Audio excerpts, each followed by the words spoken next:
Naitwa mchungaji Moses Shisia wa Word of Faith Buyofu. Mmekaribishwa tena na tena. Saturday kuanzia saa 12 hadi saa 1 ya jioni. Mungu akubariki. Namba yangu ya simu kitaka kunipigia tuwasiliane 07 14 50 18 09. Bwana wabariki kwa pamoja nasi. Jiji ulikuwa pamoja nasi last Saturday, tena kwa pamoja nasi kwa hii Saturday.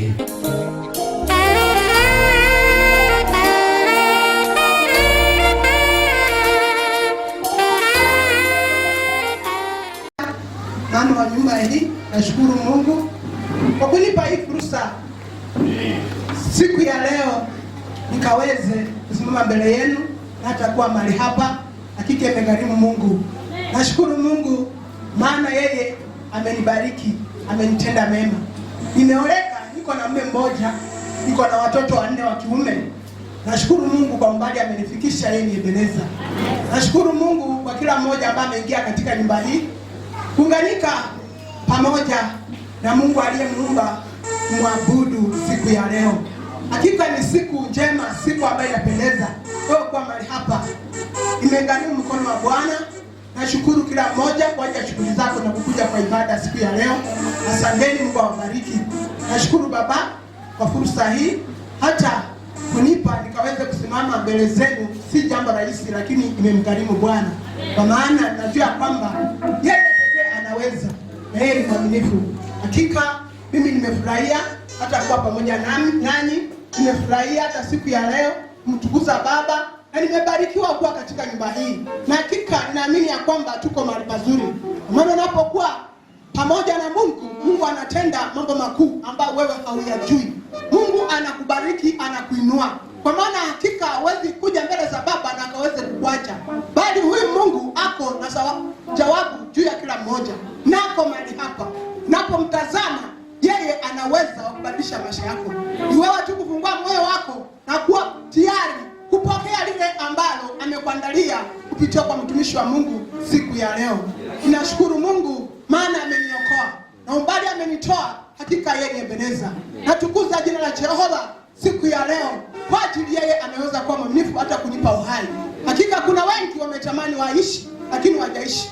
Na jina la Jehova libarikiwe kwa maana ametukaramikia, ametezwa, ametoa uhai ili mimi na wewe tukaweze kuwa hai siku ya leo. Tupikie Yesu makofi.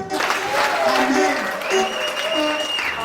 Tukaweze kuamini ninapoomba kwa ajili ya mtumishi wa Mungu anapokuja mahali hapa. Baba Mungu, katika jina kuu la Yesu, ninakushukuru na kuheshimu kwa ajili ya ibada ya siku ya leo.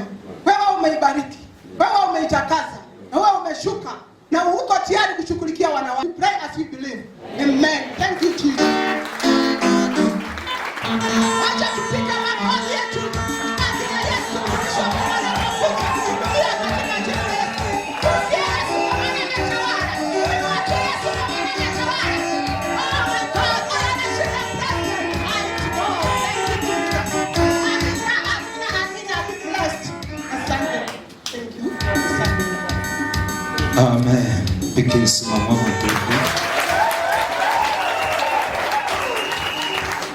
Asante praise and worship. Mungu akubariki. Haleluya. Jaribu kutengeneza hii sauti. Naomba tukaweze kuketi katika uwepo wa Mungu.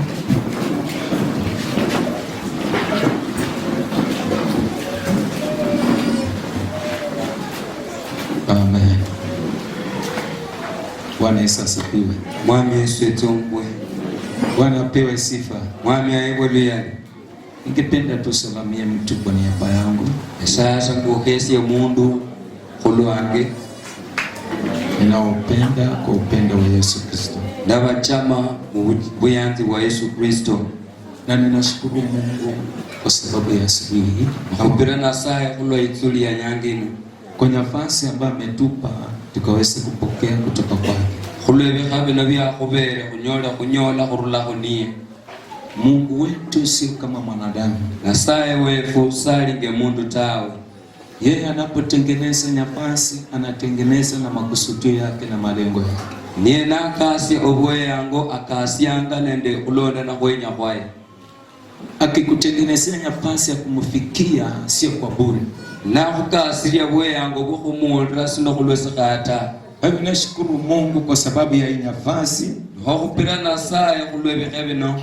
Kwa maana hii nafasi si ya bure. Lokubera bikebeno sinebesa kata. Mungu wetu atukuzwe. Na saa ya wefu awebwe leyali. Kwa maana anabariki maisha yetu. Lokubera aberesa ninja tikabi bulambu wefu. Hata mimi amana nena ananibariki. Atese ulia ulo malomanga amberesi atikabi. Na wewe anaenda kubariki. Hata wesi atiyoko batikabi. Bwana asifiwe. Mwami etombwe. Nataka tupigie Yesu makofi kwa sababu ya maisha yako. Nyaso kupire Yesu wako fukula kubera bulambu wao. Yesu amekuwa mwaminifu kwa maisha yetu. Yesu ni watoto kulo bulambu wefu. Bwana asifiwe. Mwami aibulia. Nataka tena umpatie Bwana makofi kwa sababu ya partner wetu wa TV na hata wenye wako online. Tupigie Yesu makofi kwa sababu yao kwa pamoja na sisi. Wote mikono yako ukipigie Yesu makofi na mikono yako. Wote mikono zako. Wote mikono zako pigie Yesu makofi. Patia Yesu makofi kwa sababu yao. Haleluya. Haleluya.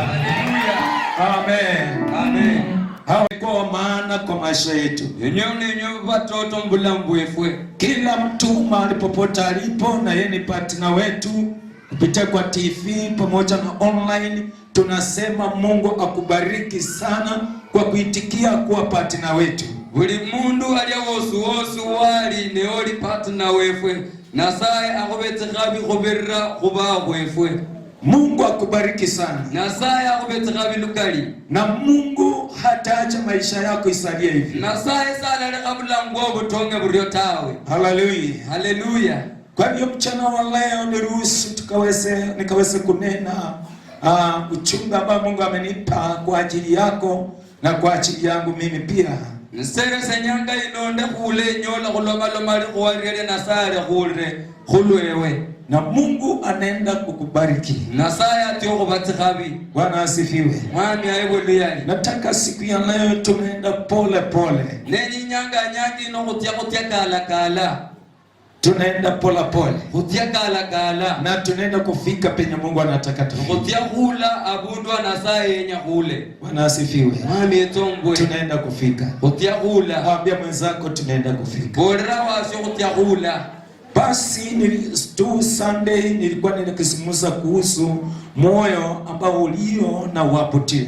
Ni Jumapili tibili tenda kama neno mano manga kulona nande moyo kuliako kwetomia. Moyo ulio na waputio, moyo mwinamisi. Moyo kulia mwinamisi. Kuli nendo mwinamisi. Kwa Nyasaye. Bwana sae.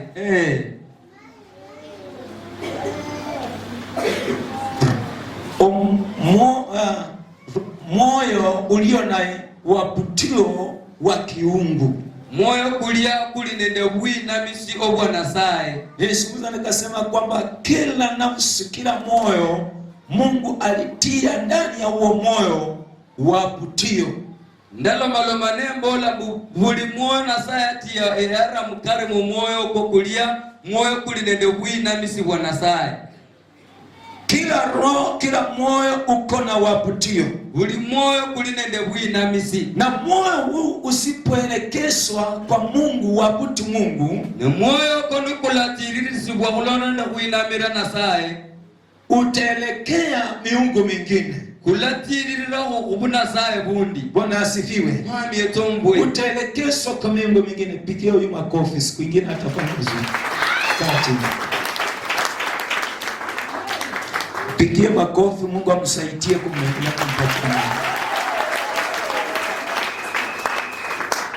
Nasimusia moyo ambao unajaa waputio. Na nikasema kwamba kila moyo Mungu alitia kitu ambacho kinaitwa waputio. Wako waputu.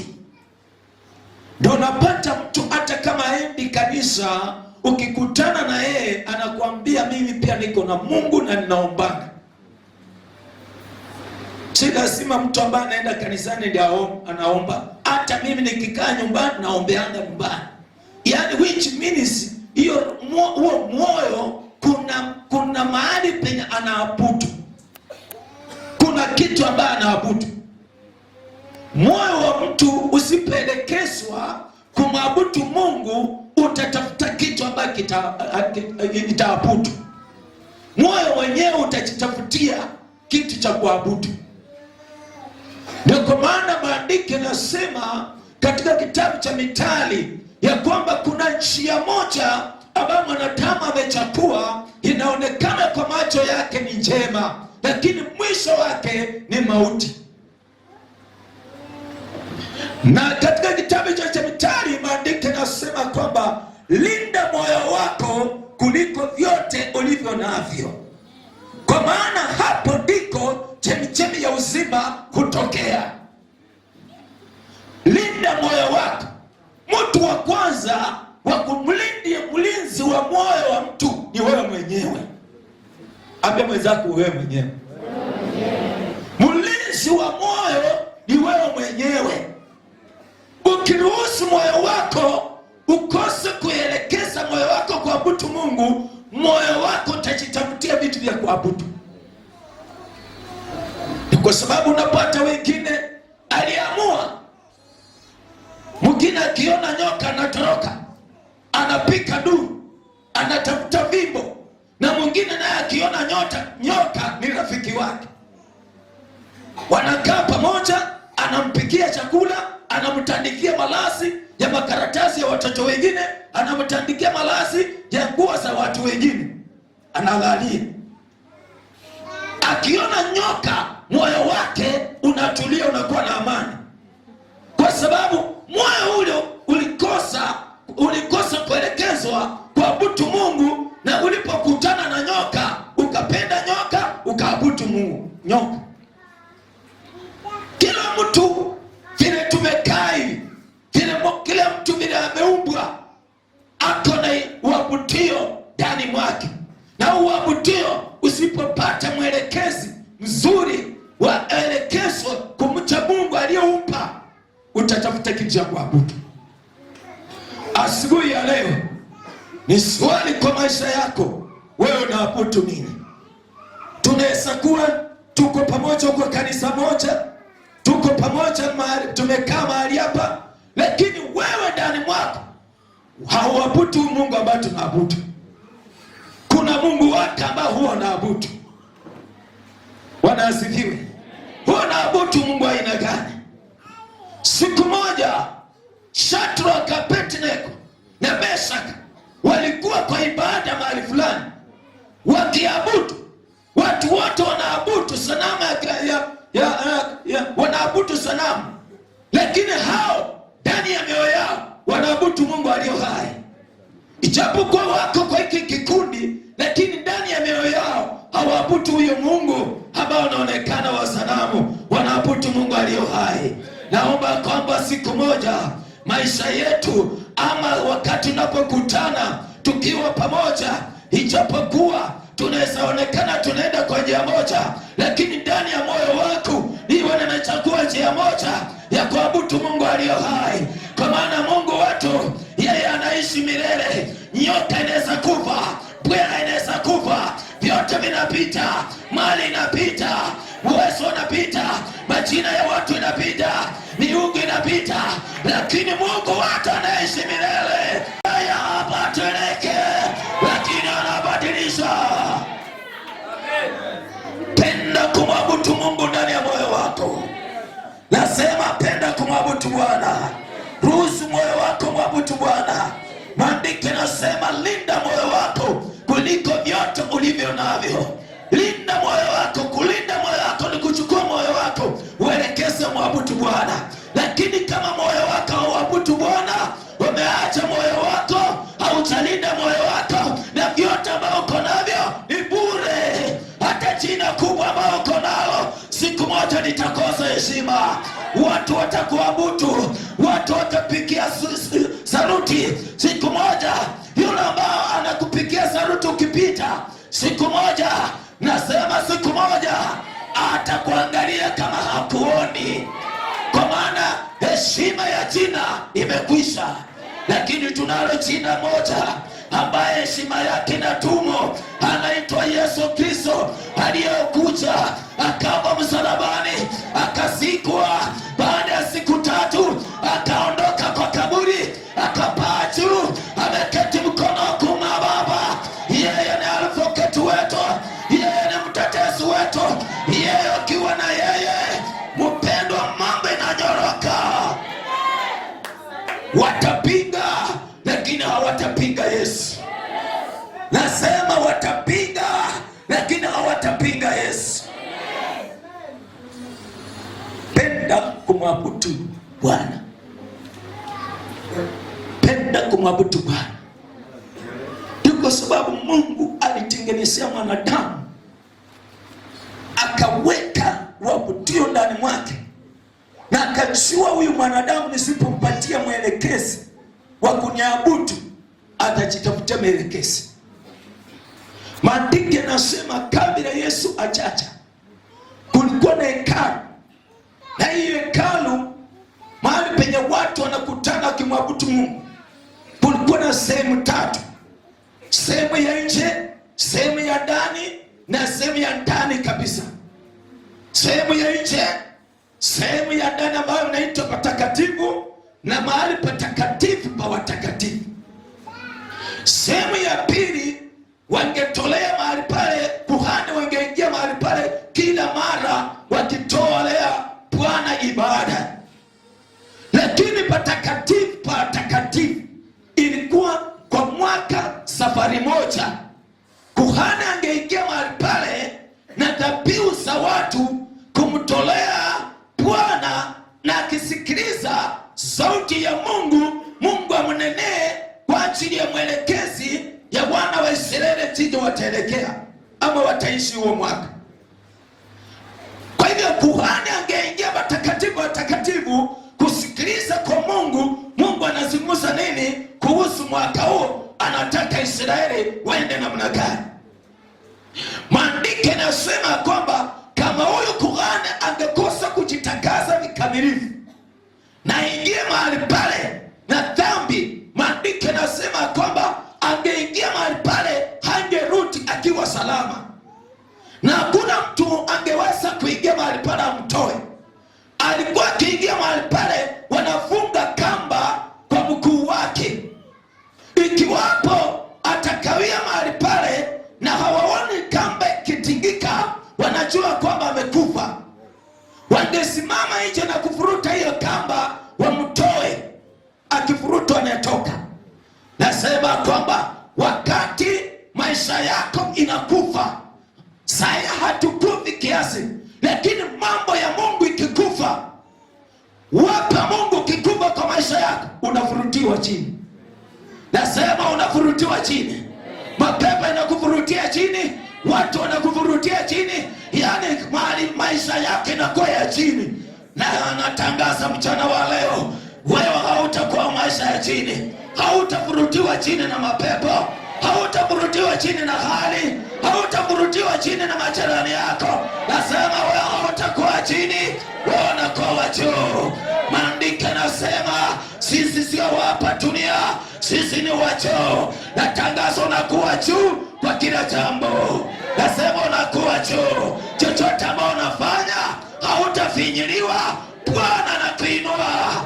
Wakati unapojaribu kufinyilia, ndipo wanakupatia nafasi ya kuinuliwa, kwa sababu wewe sio kuvurutwa chini tena. Maandiko yanasema angevurutiwa chini atolewe nje. Naomba Mungu anisaidie nisifikie hiyo kiwango ya kuvurutiwa chini. Watu wanaishi maisha ya kuvurutiwa chini, wanaishi maisha ya kuvinyiliwa, wanaishi maisha ya kukandamizwa, wanaishi maisha ya kulia. Hiyo ni maisha ya kuvurutiwa chini. Maandiko yanasema kwamba kila mwaka watu wangebeba vitu, wangetoa mabuzi, wangetoa ng'ombe, wakamwaga damu ili kufanya agano lao na Mungu likuwe na nguvu.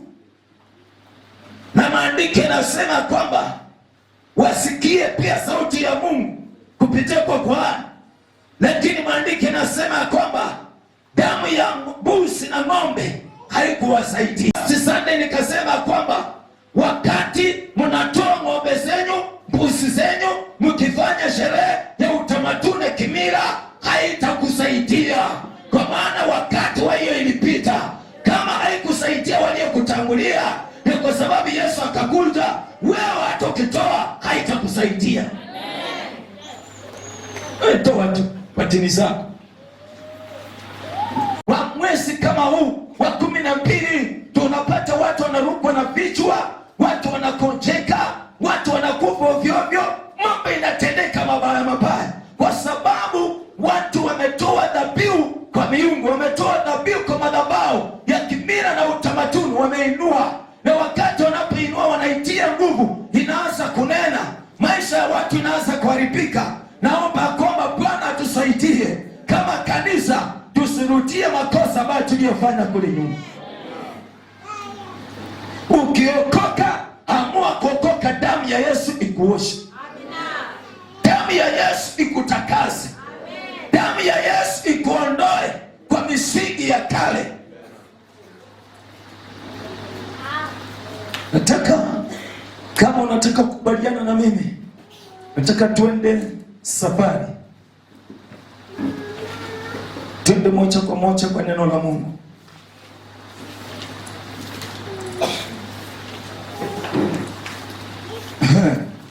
Soma mstari mlango wa 9, Waebrania mlango wa 9, Waebrania mlango wa 9 mstari wa 23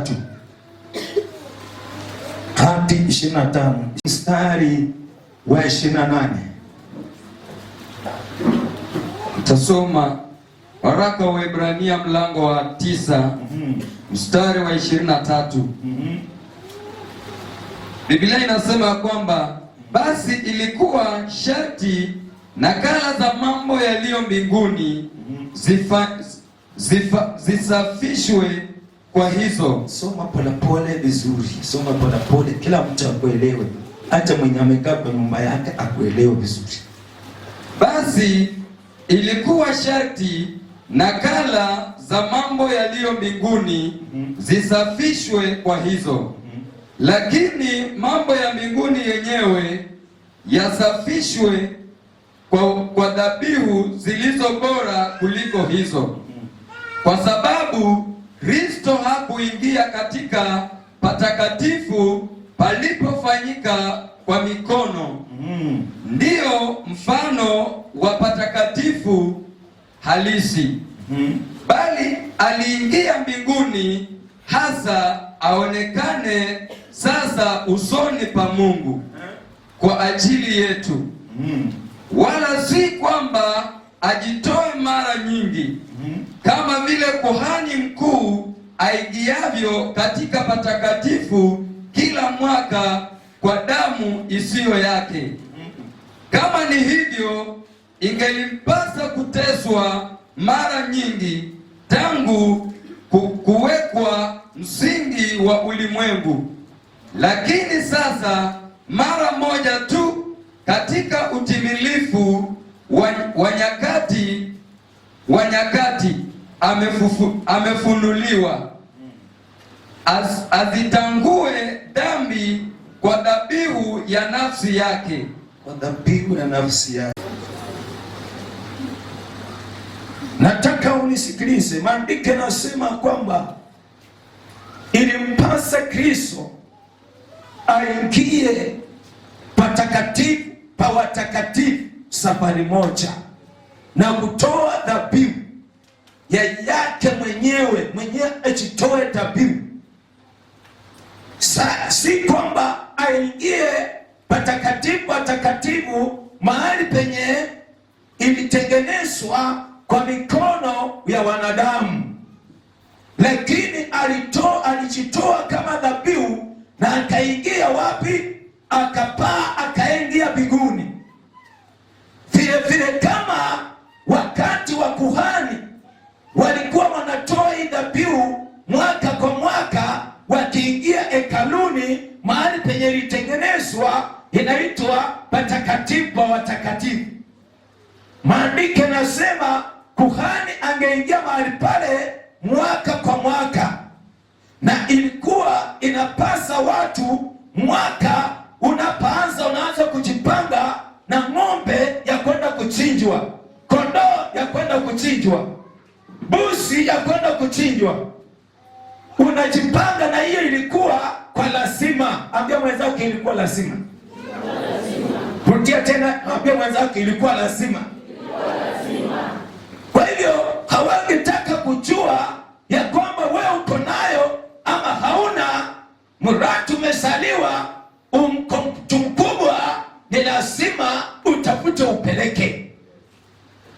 Maandiko yanasema kwamba na watu wangetoa, kuhani angeingia mahali pale kila mwaka, lakini baada ya kuingia mahali pale haikuweza, hiyo damu ya ng'ombe na mbuzi haikuweza kusababisha dhambi kwa watu ama kufungua maisha ya watu, haikuweza kubadilisha maisha ya watu, haikukuwa na uwezo wa kuponya maisha ya watu. Maisha ya watu ikaendelea kusalia hivyo. Kwa hivyo maisha ya watu ikaendelea kuharibika, uhusiano wa watu na Mungu ukaendelea kuharibika. Ndio Mungu alipoona mwanadamu ameendelea kupotea, maandiko yanasema akamtoa Yesu Kristo aje akaweze kuchinjwa sawasawa, kama ile tabia ng'ombe ya watu ingechinjwa, kama ile kondoo yake ingechinjwa, kama ile mbuzi yake ingechinjwa ikamwaka damu. Hivyo hivyo Yesu akakuja akachinjwa akamwaka damu, ili kwamba wewe sasa usipepe ng'ombe, usipepe mbuzi upeleke kanisani upatie pasta achinje na nipata vizuri, wala usipeleke kule nyumbani kwa manyanya zako, babu zako waliokufa wakaburi zao uchinje. Aliondoa hiyo. But sikia vizuri, hakuondoa ya kwamba uache kumtolea Bwana dhabihu. Ambia mwenzake nataka uelewe vizuri, si kwamba alitoa kutoa dhabihu, but alitoa ile hali ya kuleta mpangilio, kuleta tuchinjia hapa ya kwamba tunamtolea Mungu dhabihu. But maandiko yanasema Yesu huyu alipojitoa safari moja, akaingia mahali pale safari moja, na alipoingia patakatifu safari moja, akatoa dhabihu kaya mwenyewe, akajitoa kama dhabihu ya kuteketezwa. Yoyote saya ambaye anamwamini Kristo, Kristo anamfanya anakuwa kuhani wa kuingia patakatifu watakatifu. Sio mahali pale palitengenezwa na mikono, lakini patakatifu katika uwepo wa Mungu. Unaishi mahali penye uwepo wa Mungu, unatembea kwa uwepo wa Mungu. Wewe ambao unamwamini Kristo kupitia kwa damu yake, inakupea nafasi ya kufikia Mungu wako. Na wakati unapofikia Mungu wako, ukawa kwa uwepo wake, chochote ambao unahitaji unakipokea. Na maandiko yanasema kwamba sasa hautoi tena kwa ungoje mwaka, lakini mahali pale unaishi mahali pale patakatifu watakatifu, ukimtolea Bwana dhabihu siku hadi ingine. Ambia mwenzako dhabihu ni kila siku. Ambia mwenzako, jirani yako, dhabihu ni kila siku. Ingie patakatifu watakatifu wakimtolea Bwana ibada nje na wa Kristo, lakini wamepepa vyakula vyao. Ndio kwa sababu ni swali, wewe unakulanga nini? Unapata mtu anajifariji anasema hata Yesu akazi hivini. Pombe ni Yesu alianzisha. Malu asikania mabitawe. Abanyone bababi. Lakini wewe ukikunywa tu pombe yako unaenda kulala, wewe sio mbaya. Pombe sio mbaya. hiyo kunywaji ati ndio wabaya.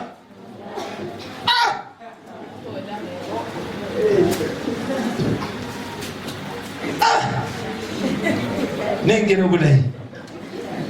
Niangalie vizuri. Ndio mtu akakuja kanisani ni Mkristo. Ninafuata sheria za Kristo. Wapendwa, sheria ziliwekwa hazikuokoa watu. Akiondoka unampata kwa jana. Akiondoka unampata anavuta bangi. Akiondoka anakula vyakula vyake. Lakini ameoleka kwa wapi? Huyu ni Mkristo wa wapi? Wa Wadhofi. Mkristo wa wapi? Wa Pentecost. Mshirika wa wapi? Ameokoka wa Catholic. Mshirika wapi? Wa CK. Lakini yeye ni Mkristo, anaita jina la Kristo, lakini ndani mwake kuna vyakula anafanya nini? Amechagua vyakula vyake. Katika kitabu cha Wagalatia mlango wa 5, soma mahali pale, sitaki usome patutenda kusomea nyumbani. Kuanzia mstari wa 18, matendo ya mwili ni dhahiri, ni ndio haya. Anaanza kuhesabu. Anahesabu yote, hasira, vitina, usharati na hata ulevi, yote iko ndani. Na anasema kwamba ikiwapo mtu yoyote atatajwa kwa neno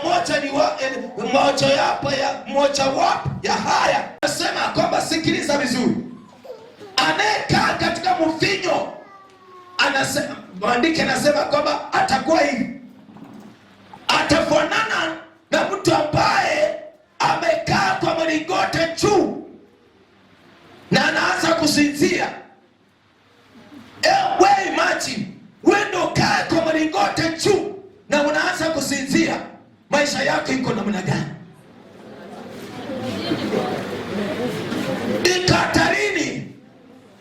Na anasema kwamba anafanana na mtu ambaye anayekaa baharini, hajui wakati mawimbi itakatotekea.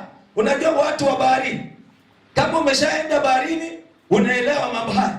Unaweza simama hapa ni kavu, kumbe mawimbi imeenda wapi? Huko. Wakati itakapotokea, kumbe uko kwa baharini katikati. Sasa ukienda mahali pale uanze kusinzia, wakati itakaporejesha huko, wewe utafunikwa na maji. Maandiko yanasema anayekunywa anafanana hivi. Na anasema kwamba anakunywa, anaanguka akiwa na alama, anaumia. Ikifika asubuhi anasema sijaumia. Wako na alama za bure. Macho yao inakaa nyekundu kama licharia. Mwenye ni licharia? Ndege ile ambayo iko wewe ati nimeanguka lakini sijaumia, lakini alama ziko ya kwamba maandiko yanasema wamepata alama za bure. Macho yake ni mekundu. Hiyo ndio sheria ya mtu ambaye anakunywa. Na wengine hata inakutoa kuoka. Anakuwa muoka wa kuoka. Hata ukichemsha maji anasema kesho. Ukimpatia maji baridi anasema ungechemsha. Anarisha kuoka. Kwa sababu hiyo ni sheria. Nasema toka, ukaambia mwenzako toka huko. Hivyo ni vyakula mbaya, toka. Oleka kwa Yesu na ukule chakula cha Yesu. Bwana asifiwe. Oleka kwa Yesu na ukule chakula cha Yesu. Ukienda kanisani, kula chakula cha Yesu, ni neno la Mungu. Ndio mkate wetu wa uzima. Ambia mwenzako badilika. Badilika.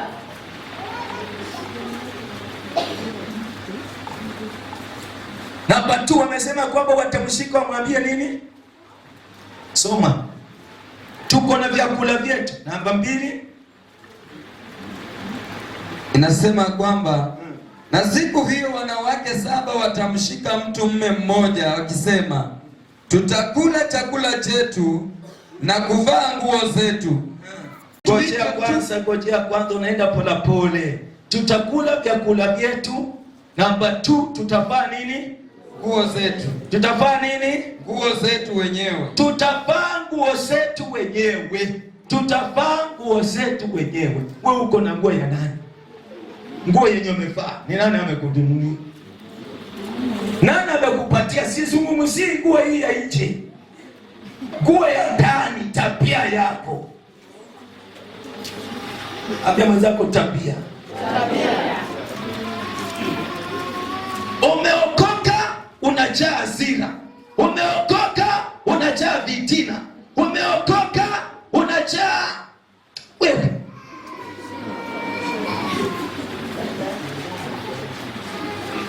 Ambia mwenzako hizo nguo toa, ni mbaya hizo wenye wako nazo. Yesu akasema siku moja mtu alitengeneza harusi yake, akaalika watu wa harusi, hawakukuja. Hawakufanya nini? Akatumana wafanyakazi wake, wende watafute watu wakuja, na kila mtu mwenye alikuja alipewa nguo ya harusi. Mwisho ya harusi iliposhika moto, wengine wakatokea leti, wakakaa, hawana nafasi la harusi. Bwana harusi alipopata akapata hawana nafasi la harusi, akawaambia, akawauliza, na nyinyi mmefikaje hapa? Kila mtu amevaa nguo ya harusi, umekuja kuharibu harusi yako. Maandiko yanasema walipata aibu ya kutolewa nje. Ambia mwenzako kuna aibu.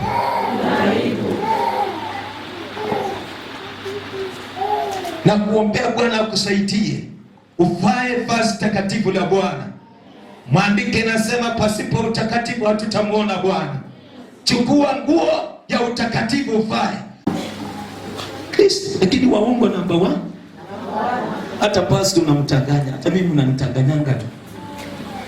Naangalia mtu nasema huyo sasa ananitanganya. Sisi wengine kitikiza hivi kichwa nikisema ndio, ati nakubaliana na wewe.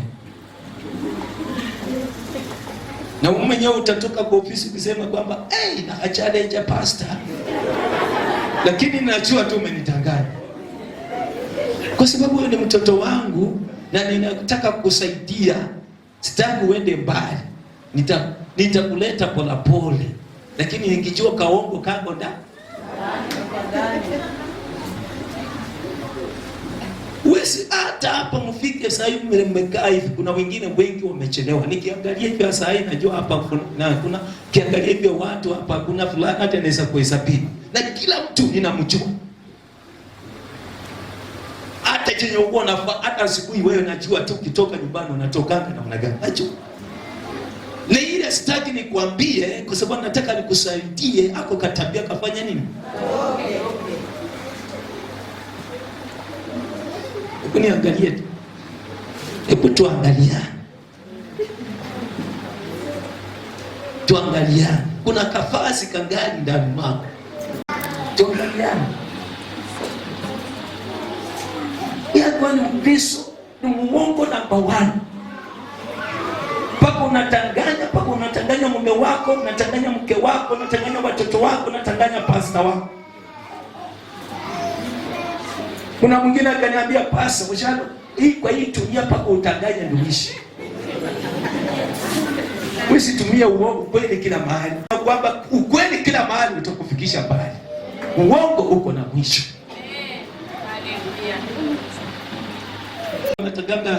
Wanataka saa hizi sasa watu wanataka kura, si ndio? Haelewi kufuata kanuni za kusababisha watu watoke katika hali, lakini yeye anaanza kutumia uongo. Wakati atakapofika huko mambo inaumana, anarudi nasema oya mbati. Uongo uko na mwisho.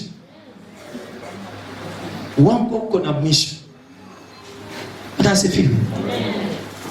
Unasikia kijana wangu Protas? Protas yako wapi? Simama. Mpigie makofi. Sana leaders wa uongo. Paka kanisani watu ni wa uongo. Watu wanataka watanganywe. Sasa nikitoa hii koti. Nitoe hii koti sasa. Na nianze kutanganya watu kwa njia hii.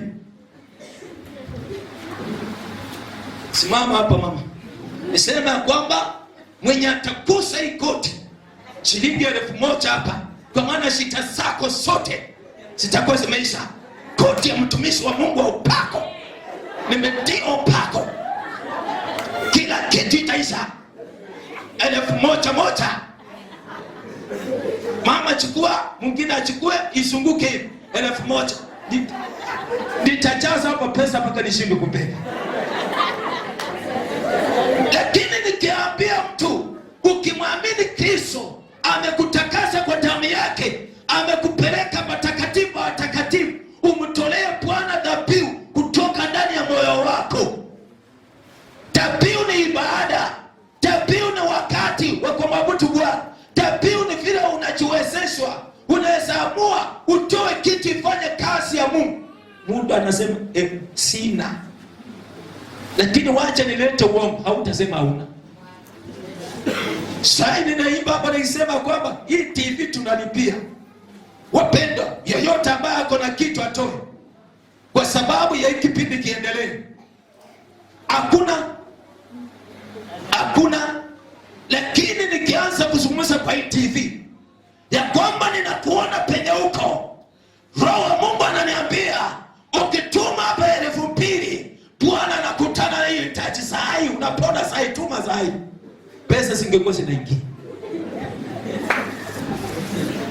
Watu wanapenda kutanganywa mpaka leaders wanaelewa. Watu wanapenda kutanganywa mpaka wameingia, hata ule leaders angeongea ukweli mpaka apita tanganye ndio watu wampende. Wanasema Pastor Zizia, nitakwambia ukweli na nitatumu na ukweli, kwa sababu ukweli unatumu, uongo uko na mwisho. Hapa Kenya tunahitaji leaders wanaongea ukweli. Amen. Kenya inachana watu waongo, watanganyifu. Tunahitaji watu wafundishwe neno, watembee kwa ukweli. Anaposimama Mungu akikupa neema kuongoza, kwa ukweli.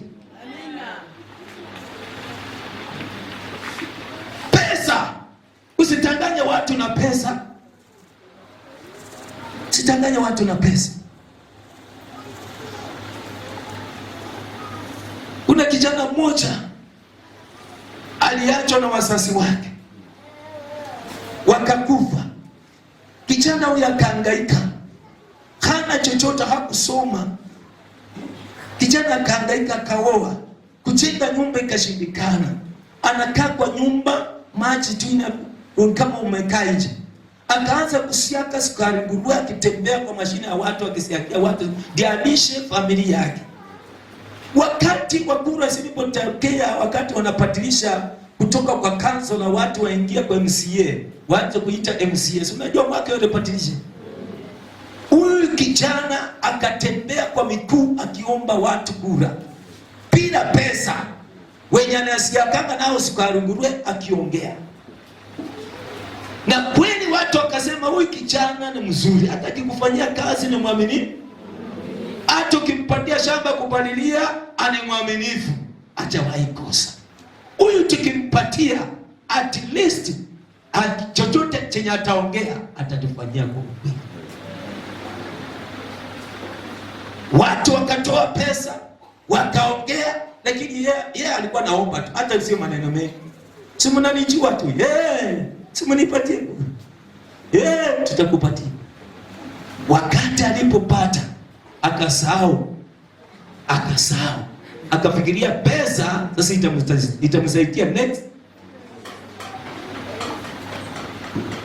Ongea ukweli. Kama pasa, ongea ukweli. Leaders yoyote ongea ukweli. Wachungaji wa kanisa ongea ukweli. Hata nani washirika wakuchukie, but ongea ukweli. Taka kugusa hapa wana wa kweli. Sasa uongo ni mwingi sana.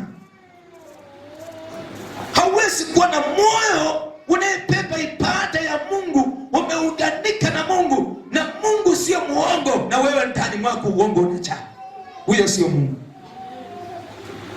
Hilo ni fasi ambayo limeumiza jamii. Limeumiza hata Kenya, fasi la uongo. Mungu atutoe kwa hili fasi la uongo. Nani itoke, hata kwa serikali ya Kenya itoke. Unasifiwa? Tutoe uongo ndani mwetu. Heri unichukie nikikwambia ukweli, lakini mwisho wake utafurahia. Bwana asifiwe. Ongea ukweli. Ambia mwenzako ongea ukweli.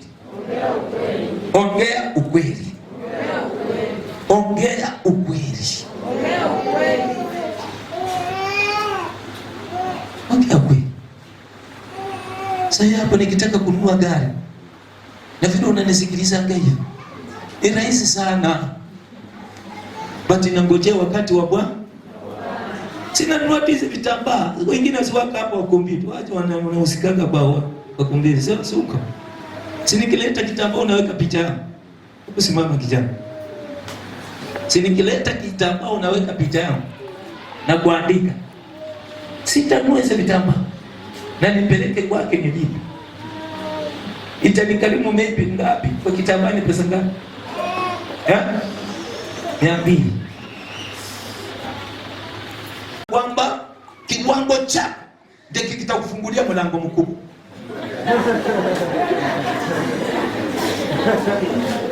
Kuna mlango mkubwa na mlango mdogo. Kitambaa kama utachukua kwa 5,000, hiyo neema ya mlango wa 5,000 funguka. Utaona vile watu waka hapa na pesa.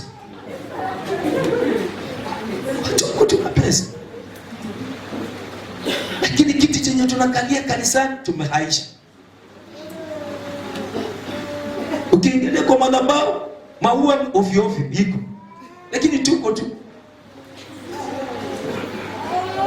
Kwa sababu tunangojea tufanye nini? Tutangane. Kiti yenye unanunua, unakaa kanisani ukimwabudu Mungu, ukimwomba Mungu, wanahaisha. Na hata sadaka yenye umebeba haitoshi kulipia hiyo kiti yenye umekaa kanisani. Kiti ni shilingi 10. Tumelaishia shilingi 10. Wewe unatoa sadaka shilingi 5. Watu tumekaa hivi kwa viti. Ikifika sadaka wanahesabu haitoshi kulipa viti. Kwa sababu tunataka tutanganywe ndio tutoe.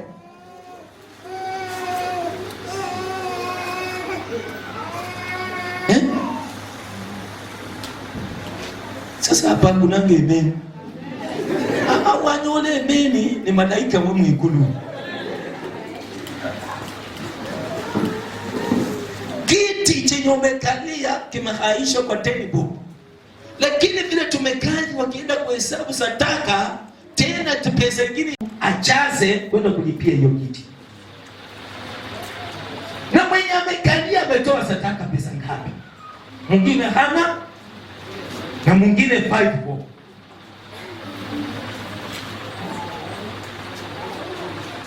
Hata wachungaji wakaingia kwa macharipio kama haya nimesema, imeingia paka kanisani na hii. Wakasema Nyasaye anomereti koili. Mungu amekataa kwa hii kanisa. Anafunika maji anasema kwamba Roho wa Mungu ananiambia. Mnasikia Roho wa Mungu ananiambia kwa hii kanisa hakuna mtu kutoa koili kwa hiyo madhabahu. Kwa sababu gani? Watu wamekataa, wanataka watanganye.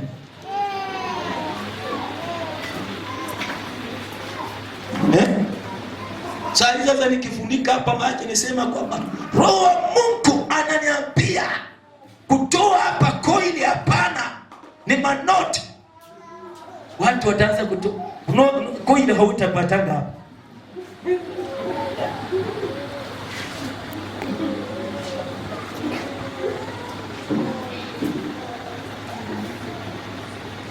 Kwa sababu uongo uko nje, uongo uko kanisani.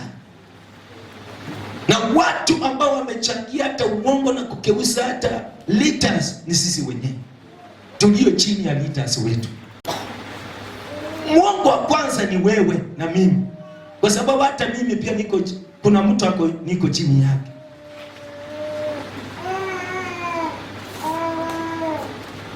Lakini pastor sisi akisimama tu hapa, jamani, hii TV inabariki watu wengi, tusimame tutoe. Mikono tukisema nani anabarikiwanga, mikono juu. Lakini utangojea wiki itaisha, hata 10 bob hautaona. Ambia mwenzako kuwa na moyo wa kuabudu Bwana, wa kumpenda Mungu, wa kujitolea. Ongea na mimi, wa kujitolea kwa kazi ya Bwana, pasipo kulazimishwa, pasipo kutanganya. Usingojee uongo. Ndani ya uongo hakuna matunda.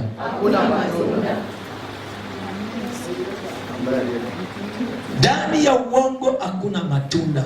Maandiko yanasema watashika mwanaume mmoja, wasema kwamba tuko na vyakula vyetu na tuko na mavazi yetu.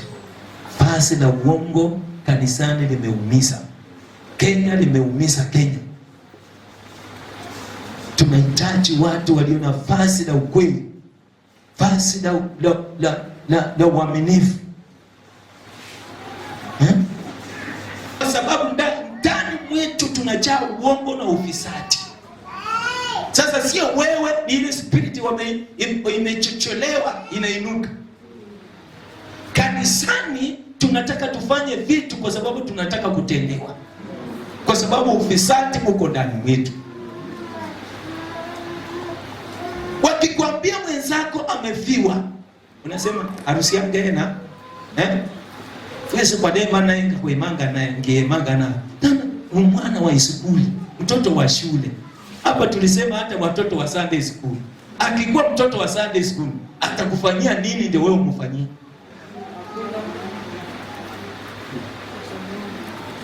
Kanisani wakisema watu kufakia, ai wahea, tumefakia, tunapatanga nini? Faida yetu ni nini? Wenye wanaiba, tunaipa, faida yetu ni nini? Spirit ya ufisadi inajaa kanisani.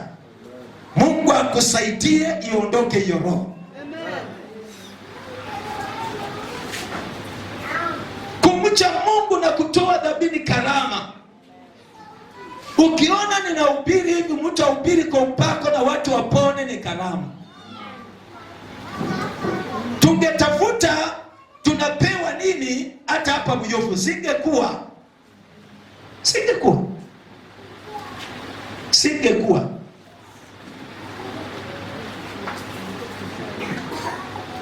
Na hata nikianza kutafuta hivyo sitakuwa.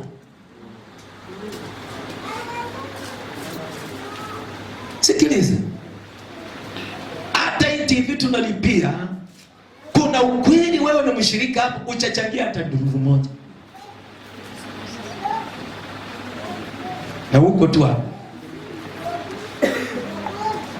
uko na sapoti injili iendelee kwa njia gani?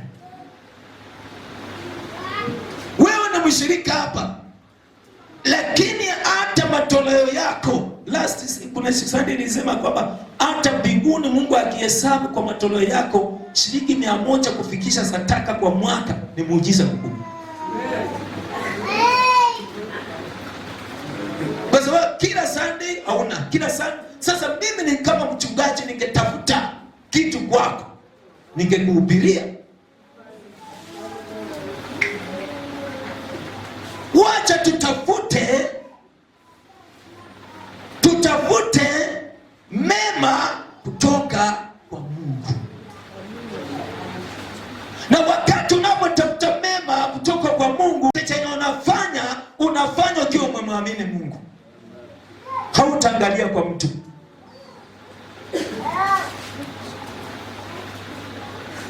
Hiyo ufisadi ni mbaya, kujitakia. Unafanya kitu unaangalia na Mungu nitapata nini?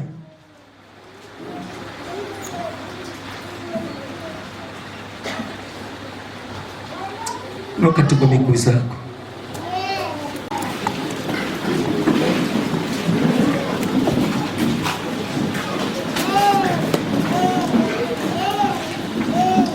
Nuka tuko miguu zako. Nataka tu mwambie Bwana, nisaidie nikuwe na moyo wa kukutolea ibada, nikuwe na moyo wa dhabihu mbele zako. Inua tu mikono yako. Inua tu mikono zako katika jina la Yesu. Inua tu mikono zako mbele za Bwana. Bwana akusaidie. Usipende kutanganywa, Usipende spiriti ya uongo na udanganyifu na ufisadi ukutawale kwa maisha yako. Vaa vazi la Bwana, kula chakula ambacho kinatokana kwa Bwana. Vaa vazi ambalo linatokana kwa Bwana. Bwana atakusaidia. Mwambie Baba ya kwamba kuanzia saa hii, Baba, moyo wangu nipatilishe, maisha yangu nipatilishe. Bwana, nikutendee kazi, nikuabudu wewe, nikutukuze wewe kila wakati. Niingie kwa watakatifu wa watakatifu katika jina la Yesu. Asante kwa uwepo wako, asante kwa neema yako, asante kwa kibali chako katika jina la Yesu. Mwambie tu Baba jambo mchana wa leo, mwambie tu Baba jambo mchana wa leo katika jina la Yesu. Mwambie Baba nisaidie, Bwana nipiganie, Bwana niongoze katika jina la Yesu. Ya kwamba nakuhitaji wewe, nahitaji neema yako, nahitaji kibali chako, nahitaji utendaji wako, uwezo wako Roho Mtakatifu kwa maisha yangu katika jina la Yesu. Ribaba seke ya makaya ya kantolole kaya basoko ribaba kanta ya kantala bekaya ya kandelele bekaya labo seke ya baba babo ya. Bwana tusaidie kama kanisa, Mungu atusaidie. Yesu alikuja kama damu yake ili sisi tusiendelee kutafutana na damu ya makondoo na mambuzi ambaye haiwezi kutusaidia. Damu ya Yesu iliyomwagika Golgotha inatosha kwa maisha yetu, inatosha kwa maisha yetu. Damu ya Yesu inatosha mandani mwetu. Damu ya Yesu inapotuosha toka ndani ya roho zetu, sabisha mioyo yetu, itakase, itoe kila hila, itoe kila uchafu ndani mwetu, tuwe safi mbele yake, tupepe, tufae vazi la haki, tukule vyakula vinayotokana kwake, mavazi yetu tufae inayotokana kwake. Kama kanisa twahitaji vazi la Yesu, kama taifa twahitaji vazi la Yesu, vazi la ukweli, vazi la haki, vazi la uwazi wa moyo,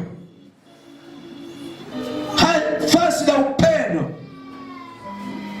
Atupe vazi la upendo, vazi la msamaha, wa kusamea wengine na kuwapenda. Atupe vazi la umoja, vazi la makubaliano kutokea kwa kanisa na hata kwa taifa. Tunahitaji vazi la haki, tunahitaji vazi la upendo, tunahitaji vazi la ukweli. Ninakuhimiza wewe kama kanisa, majira ambayo tunaingia, tunahitaji kuongea ukweli. Ni majira ambayo inahitaji watu wa ukweli, walio na msimamo wa ukweli. Majira ambayo tunaingia, taifa hili linahitaji watu walio na msimamo wa ukweli. Leo ninahimiza kila mshirika, ninahimiza hata taifa letu la Kenya, tusimame kwa ukweli na Mungu ataonekana kweli.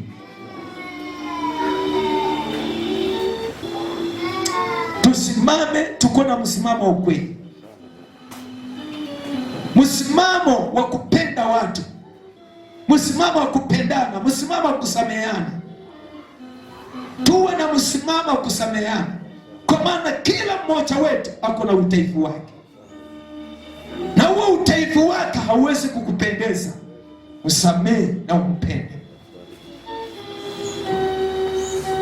na Mungu atatusaidia tunapofanya hivi, atufanikishe maisha yetu kwa taifa letu. Inua mikono yako na kuomba. Baba wetu, katika jina la Yesu, ninakushukuru kwa sababu ya siku ya leo. Ninakushukuru kunena na sisi. Ninakushukuru kunena na kila mmoja anayesikia sauti hii. Ninakushukuru kwa sababu ya huyu ambaye ako kwa mtandao. Ninakushukuru kwa ajili ya maisha yake. Bwana, wote ninawaleta mikononi mwako. Naleta Kenya mikononi mwako. Naleta kanisa mikononi mwako. Naomba utupe moyo wa kukuabudu wewe, moyo wa ukweli, moyo wa upendo, moyo wa kusameheana, moyo wa kushirikiana. Utupe Bwana, kama kanisa na hata kama taifa. Tupe Bwana, kila mmoja wetu tuishi kwa maisha haya, moyo wa ukweli, moyo wa upendo, moyo wa kusameheana na moyo wa kushirikiana pamoja, ili amani itumu kwa maisha yetu, furaha itumu kwa maisha yetu, ushindi utumu kwa maisha yetu, mafanikio itumu kwa maisha yetu. Asante Bwana, natangaza hii ikuamilie ndani ya moyo wa mtu mahali hapa, ikuamilie ndani ya moyo wa mtu mahali, ikuamilie kwa moyo wa taifa hili la Kenya, ndani ya moyo wa taifa la Kenya, ikuamilie ndani. Asante Bwana, ninakataa kila roho ya chuki, roho ya watu kukoto kupendana, watu kukoto kumcha Mungu, watu kumwacha Mungu, watu kuacha shetani zao, kuchukiana. Mbegu inaikataa na iharibu katika jina la Kristo. Natangaza ushindi, natangaza ukuu wa Bwana, natangaza neema ya Bwana. Wacha hii majira ambayo tunaingia, Mungu tusaidie, saidia kanisa, saidia taifa la Kenya. Bwana mtakatifu, tunakuhitaji, tunakuhitaji, tunakuhitaji. Usitupite Baba, usituache. Kuza maisha yetu, kainua maisha yetu, kalinde Kenya, kalinde kanisa. Utukufu kurudie. Kwa Yesu Kristo tuomba tukiamini. Pigie Yesu makofi. Pigie Yesu makofi, pigie Yesu makofi. Na ninachukua fursa hii tena kukualika kwa ibada zetu. Karibu tuendelee kushirikiana pamoja, kumwabudu Mungu pamoja, kutafuta uso wa Mungu, ili kwamba Mungu akaweze kuonekana kwa maisha yetu. Bwana asifiwe. Bwana asifiwe. Asante sana kuja kwa ibada, na pia wale ambao mnatusikiliza na kututazama kupitia kwa station yetu Western Nyota TV. Mungu akaweze kuwabariki, Mungu akaweze kuwainua, na tuendelee kuwa partner pamoja, Yesu akiendelea kutuinua pamoja. Mungu akubariki sana. Nataka tukuchukue nafasi hii kuwakaribisha. Tutakuwa na mkesha wa kuruka mwaka, mkesha wa nguvu, mkesha wa uponyaji. Karibu sana kwa mkesha, na Mungu atakuonekania. Last Friday tumekuwa hapa na mkesha. Mungu ameponya watu, Mungu ameinua watu, Mungu amebadilisha maisha ya watu. Kuja mkesha huu wa kuruka mwaka, uruke mwaka na Mungu. Usiruke mwaka ukiwa nje ya Mungu. Patikana mahali hapa, kuja na Mungu atakuonekania. Wote ambao ni partner wetu tunawakaribisha kwa mkesha huu, kwa mji wa Biofu ambaye tuko Busia County na Bungoma County, tuko kwa mpaka, na tunafurahia kwa mpaka. Karibuni, tukiwakutana na nyinyi kwa mkesha huu, tutafurahia pamoja, tutamshukuru Mungu kwa kukucha kwenyu, na Mungu hatakosa kutana na mahitaji yenu. Mungu awabariki. Endelea kuwa pamoja na sisi kwa station hii Saturday kuanzia saa 12 hadi saa 1 jioni. Mungu awabariki.